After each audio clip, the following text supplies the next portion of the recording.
Hi mga Lods! So eto, nakarating na ako sa boulevard namin ng Dumaguete. So dyan po yung entrance ng aming pier. May mga shipping lines po tayo, Cocalyong, Montenegro, mga bilihan ng pasalubong. Yun yung pinaka-entrance. Alright. Ito yung one of the highlights in ano talaga Dumaguete, yung boulevard namin. We are so proud of it and we're so thankful.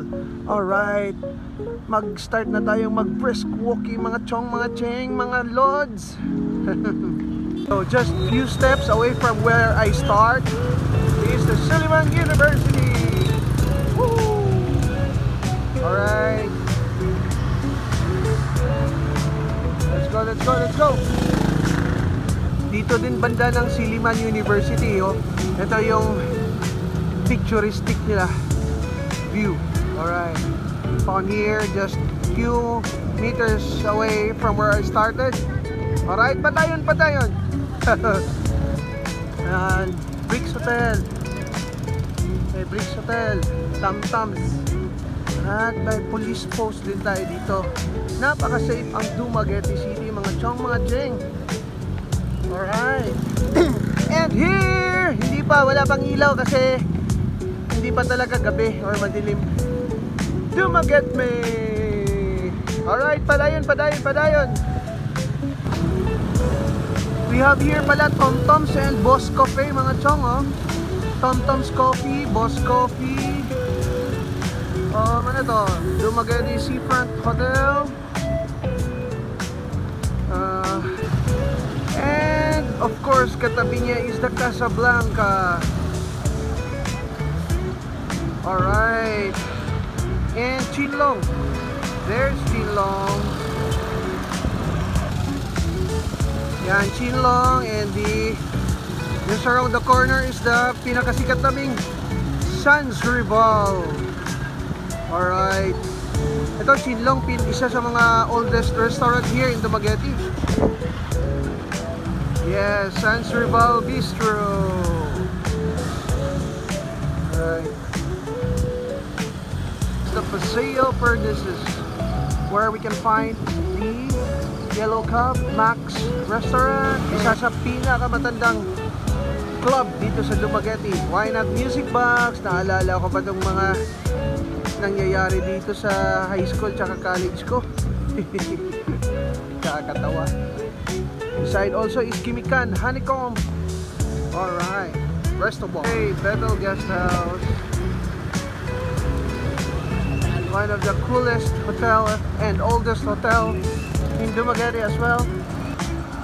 And for all those coffee lovers, we have Starbucks here beside Bethel Guest House. Alright, dito na tayo sa loob ng Boulevard. Sa may mga events, ano nila. Alright. Tapos nagkataon may ano to, event na to. Para may program. School program yata ito.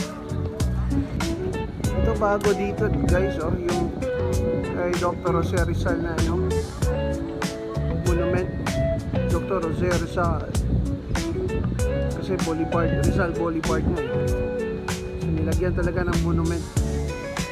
Ano pala ngayon? Parang Sandurot King and Queen Contest.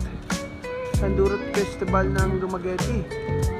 So around 7 PM daw mag-start. Sana hindi ulan. Let's go, walk muna tayo. Dito sa kabilang dulo, di ba yung first dulo is the pier. Dito sa kabilang dulo ng Boulevard is makikita natin yung masahian. Yes, nagpapamassage mga tao dyan. Tapos may kainan din dito, of course. Masasarap na kainan dito. Alright, so meron na tayong pupuntahan doon banda yung fishing area ng mga Dumagueteños. Alright, dito na banda yung may nagpi-fishing na, oh. May nagpi-tiktok din. Pili lang kayo, mag-tiktok kayo or mag-fishing. Diba? Pwede ma-video sa tiktok nyo?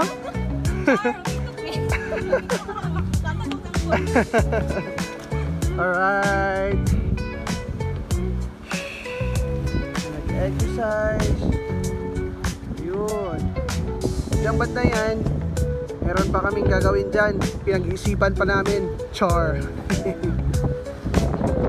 It's a Vermont. Kainan, tempurahan. Oh. LP, Calzabin is here. Hi guys. Hi guys daw. And here it is. Pinapailawan na nila kasi gabi na. Alright. We love Dumaguete City. Welcome to the night view of our beloved boulevard of Dumaguete City. Alright, folks. At least na-tour ko na po kayo from dulo to dulo ng aming boulevard, Dumaguete City. Mabuhay po tayong lahat.